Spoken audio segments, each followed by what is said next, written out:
My name's Brielle. I'm 26, and I built my own business from the ground up. Not a tech startup, not a TikTok side hustle. A real, brick and mortar, blood, sweat, and tears type of business. A handmade skincare line. Creams, oils, soaps. All made in small batches with natural ingredients. What started as a college dorm experiment turned into online orders, then a booth at the local market, then my own tiny shop off Main Street. But if you ask my mother, it was a family project, even though she didn't help me mix a single batch of product. It didn't start with lies, it started with disappointment, because my mom, Tasha, never wanted me to go into business. You need a real job, she said. Office work, something stable. But I wanted something I could build, something that made people feel good, literally and emotionally. I tried to explain the vision. She said I was chasing a dream that would break me. Don't come running back to me when it falls apart. But it didn't fall apart. In fact, it grew, slow at first, then steady, then all at once. A customer posted a before and after photo using my eczema balm. It went viral. Orders flooded in. I barely slept for 2 weeks filling everything. I hired one part-time assistant, then two, rented a tiny commercial kitchen space so I could keep up with inventory, and finally, 6 months later, I signed the lease on my very first storefront. That's when Mom changed her tune. Suddenly she was telling her friends she was so proud, telling my aunts she always knew I had something special, showing up at the shop with trays of cookies and telling customers, I'm the mom. I watched this whole thing happen. I didn't mind. At first, she was being warm, present, supportive. It felt new, nice even, until she crossed a line. It happened during a pop-up event downtown. I had a booth set up alongside other local small businesses. We were doing demos, handing out free samples, promoting our brands. A woman from a local news station stopped by, said she was doing a piece on women entrepreneurs. She asked if she could take a photo of me with my table. Before I could even answer, Mom stepped in front of the camera. Oh, of course, I'm the founder. I laughed nervously. No, she means. But Mom kept talking. She pointed at the soaps, explained how she started making these when Brielle was a kid. The reporter scribbled in her notepad, and I stood there, stunned. Later that night, I brought it up. You said you were the founder. She waved it off. It's not a big deal. I was helping you from day one. You weren't. I gave you money for ingredients back then. That counts. No, you gave me $20 for groceries. She didn't like my tone. You're being dramatic, Brielle. People know it's your business. Relax. But the reporter didn't. The article ran the next day with the photo. Mother-daughter duo builds skincare brand from scratch. She cut it out and framed it. I shoved mine in a drawer. Still, I let it go. Because I didn't want to start a war over something small. Because I thought maybe she just wanted to feel included. Because part of me, the scared, people-pleasing daughter part, still wanted her to love me without conditions.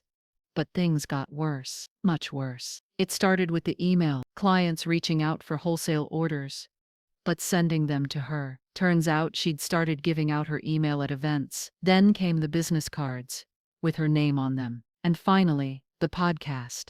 She went on as a guest for a Women in Business episode, talked for 45, said the word my daughter once, said my company 12 times. That was the moment I stopped pretending. Because now it wasn't just annoying. It wasn't harmless. It was identity theft, emotional, professional, and personal. And I was done being silent. After the podcast aired, I sat alone on my apartment floor, my laptop open. The episode paused at the 32-minute mark. That's the part where she says, when I started mixing ingredients in my kitchen, I had no idea it would take off like this, but I always believed in the vision, her kitchen, like I was just a background character. I didn't cry, not then. I just stared at the screen. Because there's something uniquely soul-shaking about watching your own story get rewritten while you're still alive to hear it. My assistant Morgan messaged me that night. Morgan, hey, that podcast was wild. Did she really start the biz? I replied, no. She just showed up late and loud. Morgan, do you want me to delete the link from the shop page? Yes. God, yes. But also, no. Because now I needed to watch. I began tracking everything she did. Every time she posted a TikTok, calling herself the soap queen, I saved it. Every Facebook comment claiming she built this for her daughter, screenshot. Every vendor email forwarded to her instead of me, archived. I created a folder on my desktop receipt. It got bigger every day. And then came the offer. A morning talk show. Not just local, national. They were doing a special on mother-daughter business success stories.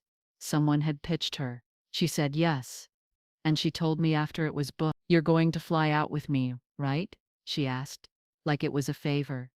I just blinked. Why would I do that? She tilted her head.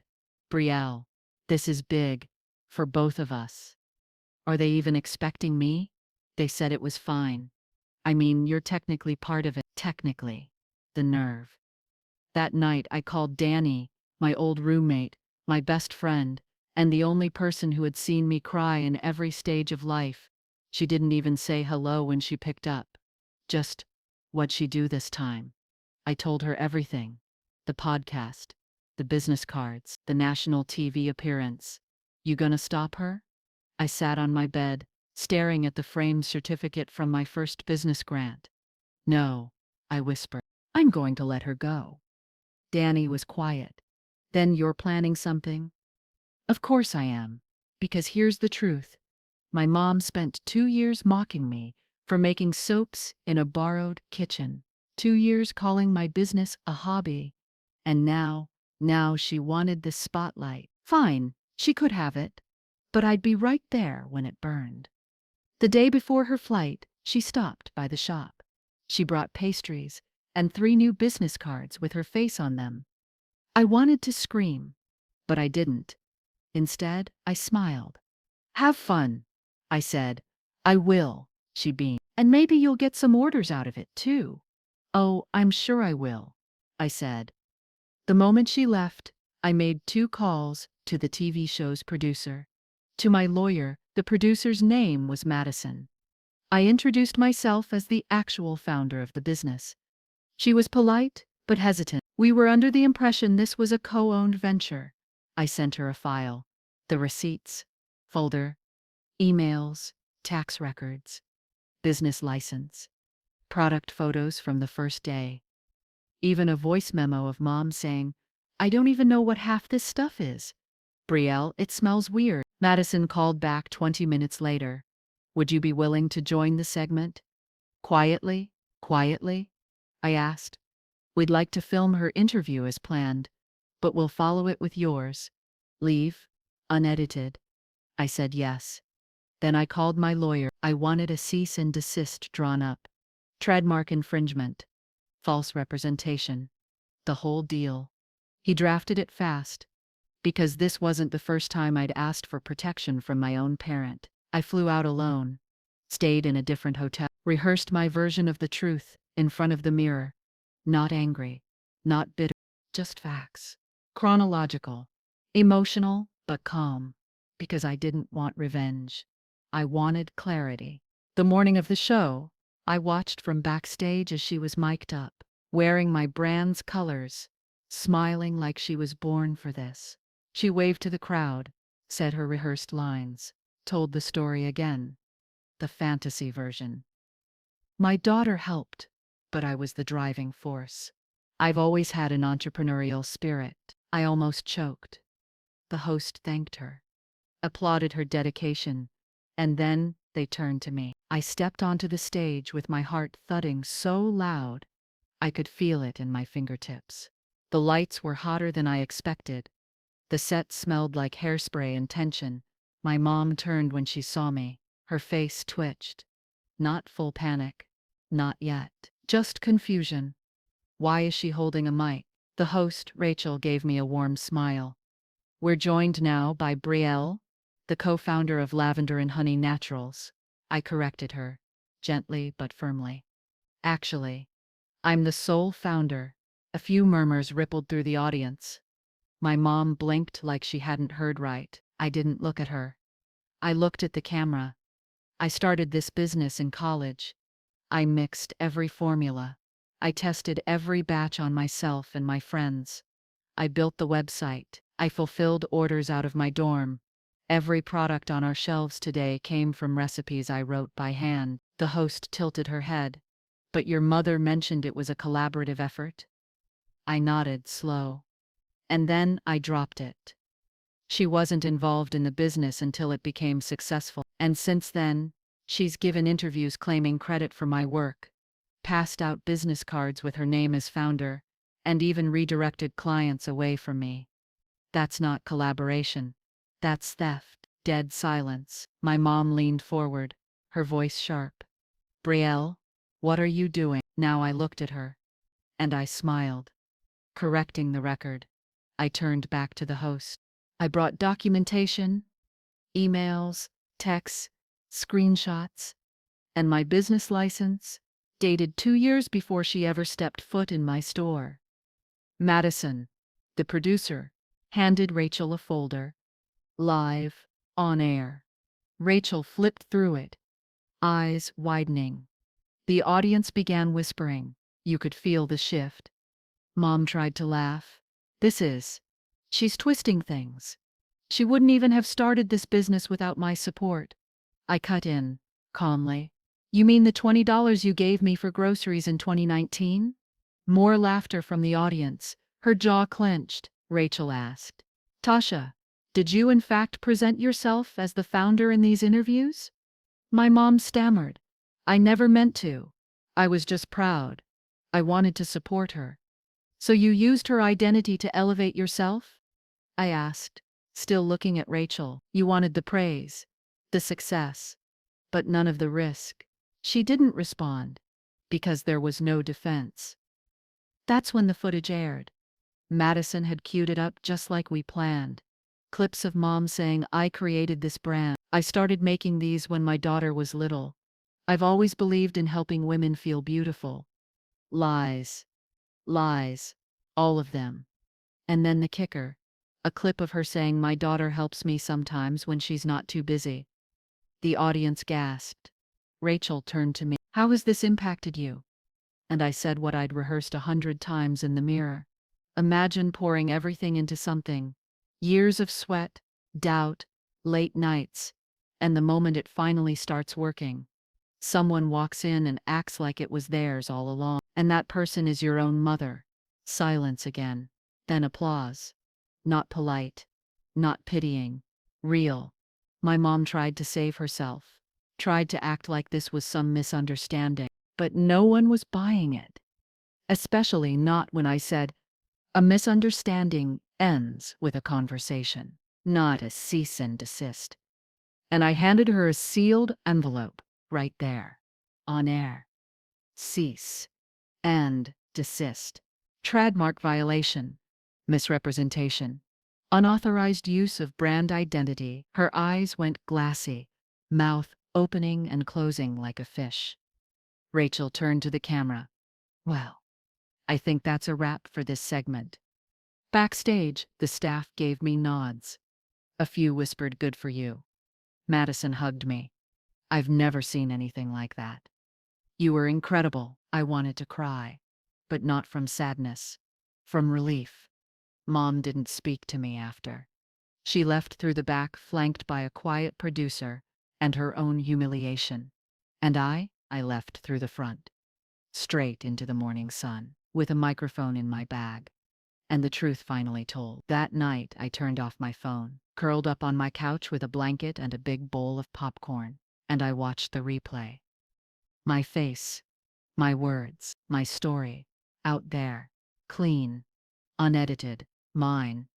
It wasn't revenge, it was restoration. After the interview aired, the internet did what it does best. It exploded. Clips from the broadcast were everywhere.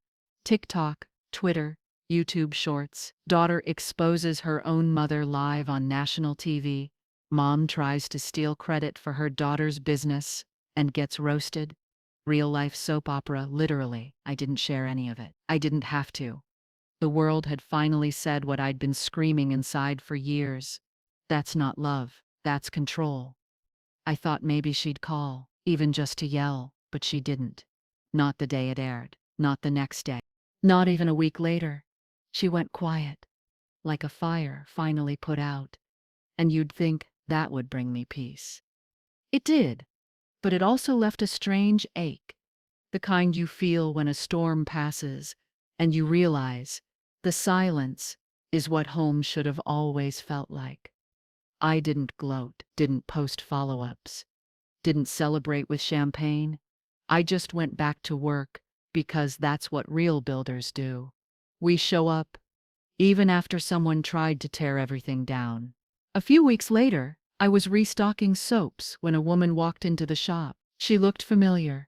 Soft eyes, short curls, holding a copy of my brand brochure in one hand. "You're Brielle," she said. I nodded slowly. "I just want to say thank you. My daughter saw your story." She finally stood up to her father. Her voice cracked. She's only 17, but she said, "If she can do it to her mom, I can do it to him." That one sentence, it broke me wide open. Because this wasn't just about me anymore. It was about every kid who was told their success only mattered if it served someone else's ego. It was about every woman who created something beautiful and got trampled by someone who wanted the credit without the cost. I started getting letters, real ones, from women, young girls, even grandmother. One said, "I never told anyone, but my sister took over my Etsy business when it got big. I thought if I complained, I'd look ungrateful. You reminded me I deserved to own my own story." Another said, "You're calm on live TV." That was power, the kind we don't get taught. I printed those letters and kept them in a binder, labeled, "Proof I was right to speak," because the world tries to gaslight women into shrinking, and I wasn't going to let anyone, not even my mother, do that to me again. Morgan and I redesigned the website. We added a new section, our story, the real one. It told everything, in my words. No drama, no shade, just truth. And people responded. Orders tripled. Wholesale clients emailed to say they trusted me more because I stood up for myself. One boutique in Atlanta even said, "We dropped another brand to make room for yours.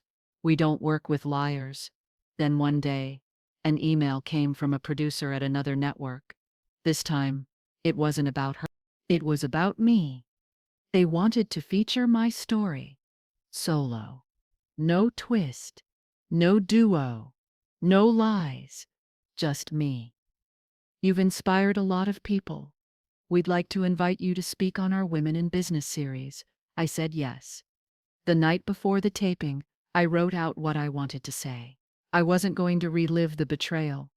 I was going to share what came after, how I rebuilt, how I found peace, how I learned boundaries aren't cruelty, they're clarity. At the end of the segment, the host asked, "What would you say to your younger self, Brielle?" I didn't hesitate. No one gets to take credit for what you survived alone.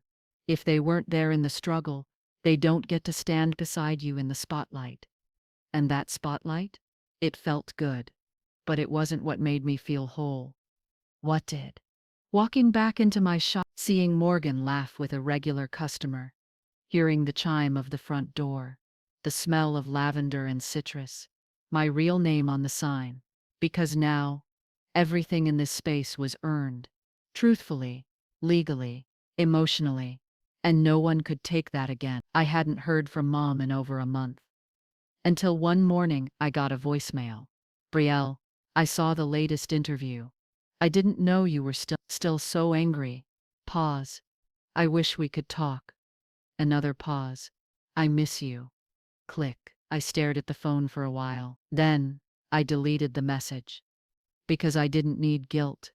I didn't need her confusion. I needed peace.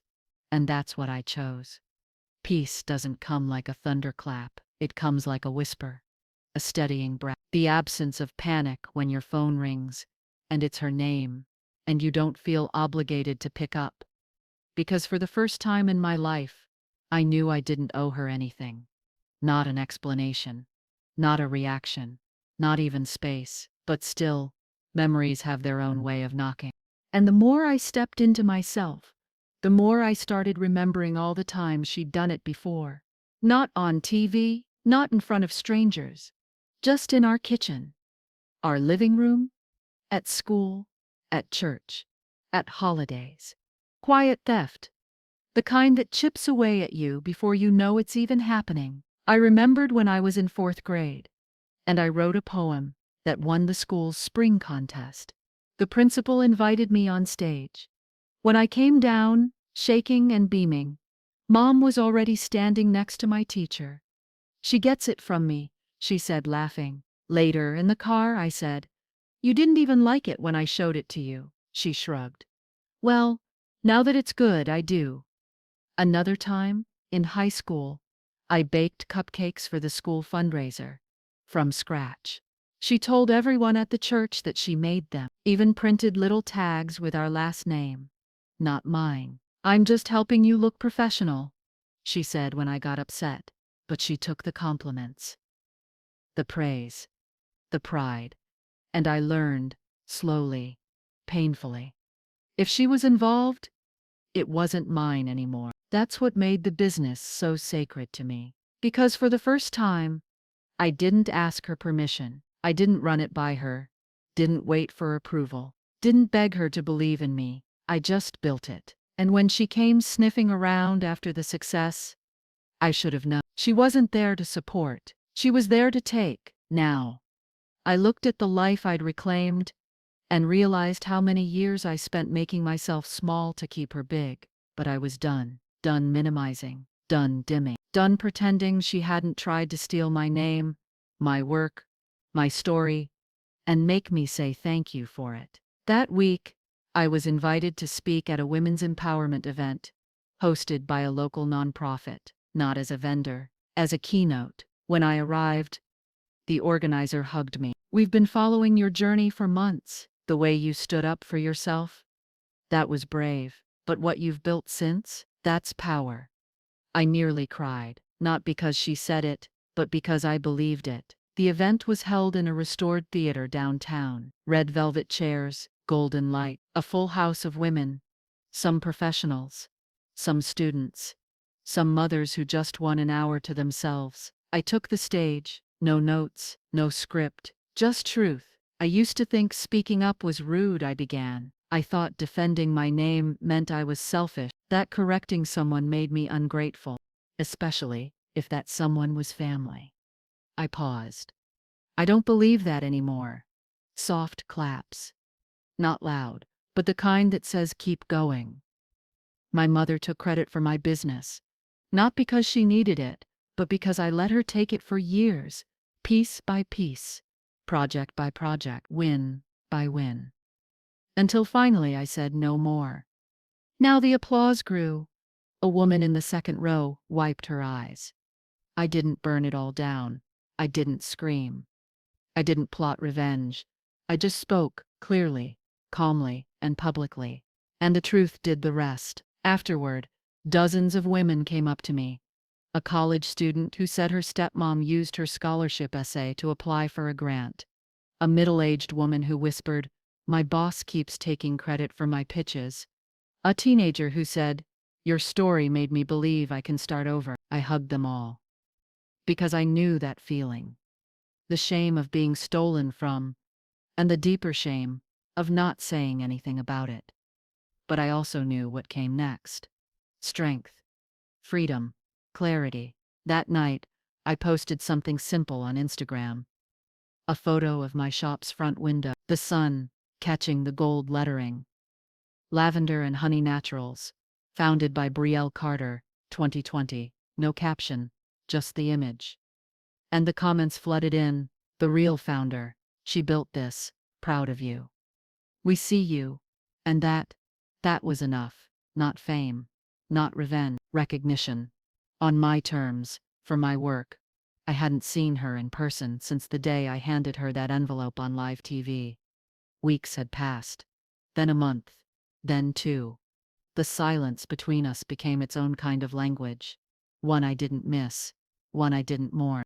Because it wasn't peaceful when she was around. It was tense, performative, conditional, like I had to shrink to fit her version of me. But one Friday afternoon, around closing time, I heard the door chime. I looked up, expecting a regular, and there she was. Tasha, my mother, standing in the middle of my store like it was hers again. Only this time, she looked smaller. Not physically, but in presence.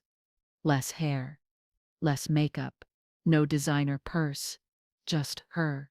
And I froze. We locked eyes for a long, silent second. Then she said quietly, "Do you have a minute?" I almost said no. I had every right to. But I nodded and pointed to the small table near the window. She sat. I sat across from her. And for a while, neither of us said a word. Finally, she broke the silence. "I watched all of it," she said. "Not just the interview, the follow-ups, the panels, the speeches." I nodded. "I deserved it," she added. Another pause. "I just," she sighed, her voice catching. "I wanted to feel important again, and for a while, pretending I built something made me feel like I had." I stared at her, unsure if that was meant to be an apology or just another excuse. "It wasn't yours to take," I said. "I know. You didn't just take credit, Mom. You made me question if I deserved it." She winced. "I thought if people saw us as a team, it would make me look better. But I never stopped to think about how it made you feel. You didn't just make me small. You made me invisible." She nodded, eyes watering.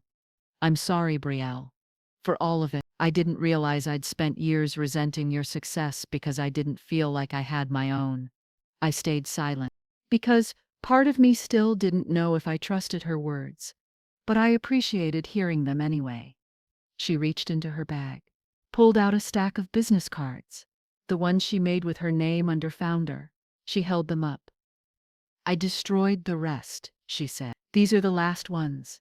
Then, without a word, she tore them in half, right there on my table, one by one, until they were just bits of paper. Then she brushed them into her purse. "I don't want that lie to follow you anymore." I looked at her again. Really looked. And for the first time, I saw her not as the woman who betrayed me, but as the woman who might finally understand what she lost. Not the brand. Not the fame. Me. "I'm not ready to be close again," I said softly. "I know," she replied, "but I'll keep showing up the right way, if you let me." And for the first time, maybe, I believed her. She left after that. Didn't ask for a photo, didn't bring gifts, didn't post anything online. Just walked out quietly. And somehow, that quiet meant more than any apology. That night, I sat in my apartment alone. No TV, no music, just a cup of tea. And my thoughts. I didn't cry, but I did feel lighter. Like something had shifted. Forgiveness isn't for the other person. It's for you, so you can move forward, without dragging their weight behind you. And maybe that's what was finally happening. After she left the shop that day, I didn't tell anyone. Not Morgan. Not Danny. Not even my therapist at first. Because it wasn't about her anymore. It was about what I did next. About what I chose. And for the first time in a long while, I chose without fear of how she'd react. The next morning, I opened the shop early, lit a new candle, rearranged the dried lavender bundles by the window, played a playlist I hadn't touched in months, one I made back when I first dreamed of all this. I let myself breathe in the scent of peace, not success, not vindication, just peace. That week, I met with a design team. I told them I wanted a full rebrand, new label, new colors, new language. Something that reflected me, not the polished, soft focus image my mom used to love showing off to her friends. Something raw, real, rooted in story. I even renamed the top-selling collection. It used to be called Tasha's Garden. I changed it to Brielle's Beginning. Because that's what it was. Mine. All along. Customers noticed. People asked questions. Why the name change? New chapter, I'd say. and smile. No bitterness, just ownership. I started doing small business mentoring on the side. Young women would come by after hours, notebooks in hand, me their ideas, their fears, their hopes. I told them what no one told me. You don't need approval. You need commitment. And anyone who asks you to shrink for their comfort doesn't deserve a seat at your table. They always left with fire in their eyes. And I always felt like I'd healed a little more, too. Morgan started managing the wholesale accounts. Danny helped me file paperwork to expand to a second location. Things were moving, without chaos, without noise, and without guilt. And for the first time, I stopped checking the door every time it opened, because I didn't need her validation anymore. But then, one afternoon, the door chimed, and in walked someone unexpected, not Mom, my grandma. We'd always been close when I was little. She used to braid my hair while humming gospel songs, and she never once told me to act ladylike when I was loud or messy or dreaming too big. But over the years, Mom had slowly pulled her away from me. She'd been fed the same story, that the business was ours, that I'd turned cold, that I was ungrateful. So when I saw her standing there in my shop, in her blue cardigan, holding a little paper bag, I froze. "Grandma?" She nodded. I wanted to see it for myself. I poured her a tea. She looked around the shop slowly, running her fingers over the jars, the wooden trays, the handwritten signs. Then she said quietly, "I knew this had your hands on it. I could feel it." My eyes welled. "I'm sorry I didn't come sooner," she added. "I didn't know the whole truth. Your mama, she was always good at taking over a room." I gave a weak smile. "She's not the only one who's good at that now." She laughed softly. "No, baby, she's not." She reached into the paper bag and pulled out something wrapped in cloth. "I found this in my attic," she said. "It's from your great-grandmother. She used to make lavender salves during the war." I unwrapped it, a small glass jar, cloudy with age but still faintly scented. "I thought maybe it should be part of your next line." My heart squeezed. It wasn't just a gift, it was acknowledgement. That night, I went home and cried, not from sadness, from wholeness. Because sometimes healing comes through unexpected people. People who remind you where you came from and who you really are. The next day, I made a new shelf display, Legacy Line, inspired by the women who came before me, not the ones who tried to take my name, but the ones who helped me find it. The salve went right in the center. People ask me sometimes if I forgave her, and I never know how to answer. Because forgiveness isn't a switch. It's a boundary, a decision, a refusal to let someone keep taking your peace. I don't wish her harm, but I won't invite her back in either. What I will do is keep building, with clean hands, and a loud name, my own name. 1 year after the TV interview, I stood outside the new shop location, larger than the first. Bright white bricks, polished windows, a mural of wildflowers blooming across the side wall, hand-painted by a local artist. And above the door, in bold, brushed gold, Brielle Carter Co. Not Lavender and Honey, not Naturals by Tasha. Just me. Some people thought it was too bold, too personal, too loud. But after everything I'd been through, I didn't want quiet anymore. I wanted visible, unmistakable, unstealable. The grand opening was small and beautiful. No ribbon cutting, just a long table with handmade soaps and candles, wildflower cupcakes, and a pitcher of lemonade my grandma insisted on bringing. Morgan gave a short speech. Danny cried halfway through her, and when it was my turn, I stood in front of the crowd, not just customers, but community, and I finally said what had been sitting in my heart for a year. I was told once that success should be shared, but sharing doesn't mean surrendering. And giving someone credit for work they didn't do isn't generosity. It's erasure. I looked at the women in the front row, young artists, new business owners, 2 girls from the high school who'd started making jewelry after seeing my interview. So if you're building something, put your name on it. Loudly. Proudly. Because if you don't claim it, someone else will. The applause felt like sunlight, and for the first time, It didn't feel like something I had to earn with pain or silence or making myself smaller. It felt like alignment, like justice, like truth. Later that day, as the crowd thinned, my mom showed up. She didn't come inside. She stood across the street in her car, watching. I saw her through the window. Our eyes met. She didn't wave, didn't get out, just nodded, then drove away. And you know what? That was enough. Because this time, she didn't try to insert herself into it. She didn't ask for a seat. She finally stayed out of something that wasn't hers.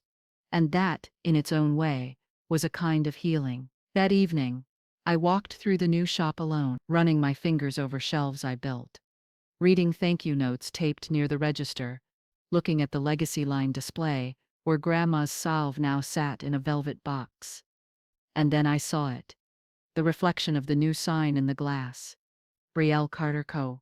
It didn't just look right, it felt true. And in that moment, I knew I didn't just take my story back. I rewrote it, not for the internet, not for revenge, not even for closure, but for the little girl who once handed her mom a poem and got told to be quiet, for the teenage baker whose cupcakes got claimed by someone else, for the college student who dared to dream of something of her own, and for every woman who's ever heard, "You wouldn't have that if it weren't for me." This, this was for her. Because the best part of reclaiming your story isn't just that no one else gets to write it anymore, it's that you do. In ink, in gold, in your own damn name.